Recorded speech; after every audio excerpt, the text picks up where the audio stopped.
गं गणपते नमः। आप सभी का आपके अपने चैनल पर बहुत बहुत स्वागत है। आप सभी पर ईश्वर की कृपा सदा बनी रहे। आज इस वीडियो में हम विजया एकादशी व्रत कथा सुनेंगे। शांताकारं भुजंगशयनं पद्मनाभं सुरेशं विश्वाधारं गगनसदृशं मेघवर्णं शुभांगं लक्ष्मीकान्तं कमलनयनं योगिभिर्ध्यानगम्यं वन्दे विष्णुभवभयहरं सर्वलोकैकनाथं। धर्मराज युधिष्ठिर जी बोले, हे जनार्दन, आपने माघ के शुक्ल पक्ष की जया एकादशी का अत्यंत सुंदर वर्णन करते हुए सुनाया। अब आप फागुन मास के कृष्ण पक्ष की एकादशी का क्या नाम है तथा उसकी विधि क्या है, कृपा करके आप मुझे सविस्तार बतलाइए। भगवान श्री कृष्ण जी बोले, हे राजन, फागुन मास के कृष्ण पक्ष की एकादशी का नाम विजया एकादशी है। इसके व्रत के प्रभाव से मनुष्य को विजय प्राप्त होती है। यह सब व्रतों में उत्तम व्रत है। इस विजया एकादशी के महात्म्य के श्रवण व पठन से समस्त पाप का नाश हो जाता है। भयंकर शत्रुओं से जब आप घिरे हो और पराजय सामने खड़ी हो, उस विकट स्थिति में विजया नामक एकादशी आपको विजय दिलाने की क्षमता रखती है।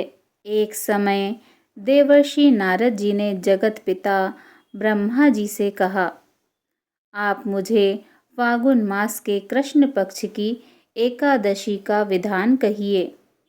ब्रह्मा जी कहने लगे कि हे नारद, विजया एकादशी का व्रत पुराने तथा नए पापों को नाश करने वाला है। इस विजया एकादशी की विधि मैंने आज तक किसी से भी नहीं कही।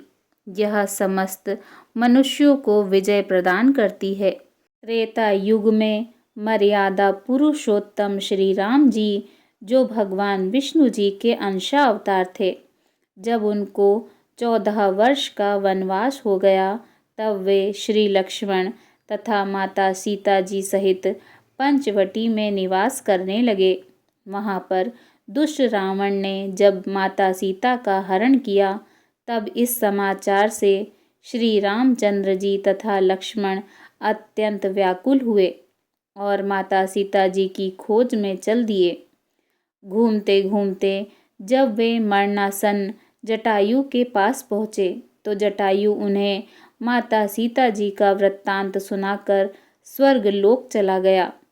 कुछ आगे जाकर उनकी सुग्रीव से मित्रता हुई और बाली का वध किया।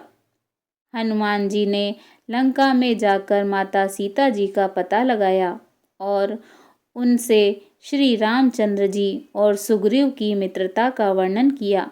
वहाँ से लौटकर हनुमान जी ने भगवान श्री राम जी के पास आकर सब समाचार कहे। भगवान श्री रामचंद्र जी ने वानर सेना सहित सुग्रीव की संपत्ति से लंका को प्रस्थान किया।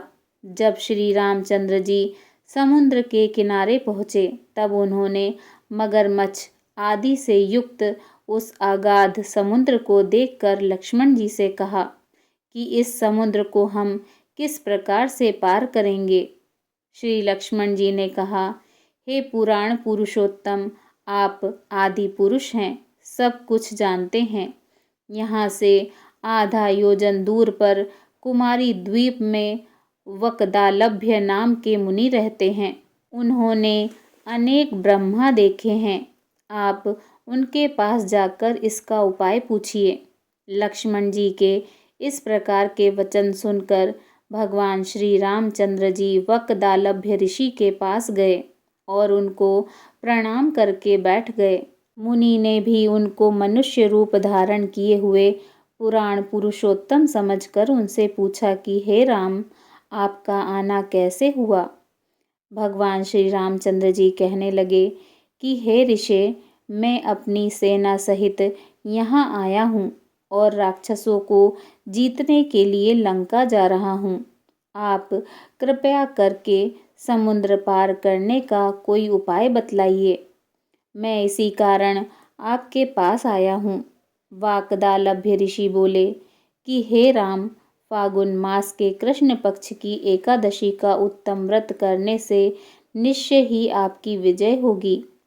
साथ ही आप समुद्र भी अवश्य पार कर लेंगे। इस व्रत की विधि यह है कि दशमी के दिन स्वर्ण, चांदी, तांबा या मिट्टी का एक घड़ा बनाएं। उस घड़े को जल से भरकर तथा 5 पल्लव रख वेदिका पर स्थापित करें। उस घड़े के नीचे सतनजा और ऊपर से जौ रखें। उस पर भगवान श्री नारायण की स्वर्ण की मूर्ति स्थापित करें। एकादशी के दिन स्नान आदि से निवृत्त होकर धूप, दीप, नैवेद्य, नारियल आदि से भगवान की पूजा करें। तत्पश्चात घड़े के सामने बैठकर दिन व्यतीत करें और रात्रि को भी उसी प्रकार बैठे रहकर जागरण करें। द्वादशी के दिन नित्य नियम से निवृत्त होकर उस घड़े को ब्राह्मण को दे दें। हे राम, यदि तुम भी इस व्रत को सेनापतियों सहित करोगे तो तुम्हारी विजय अवश्य होगी। भगवान श्री रामचंद्र जी ने ऋषि के कथनानुसार इस व्रत को किया और इसके प्रभाव से दैत्यों पर विजय पाई।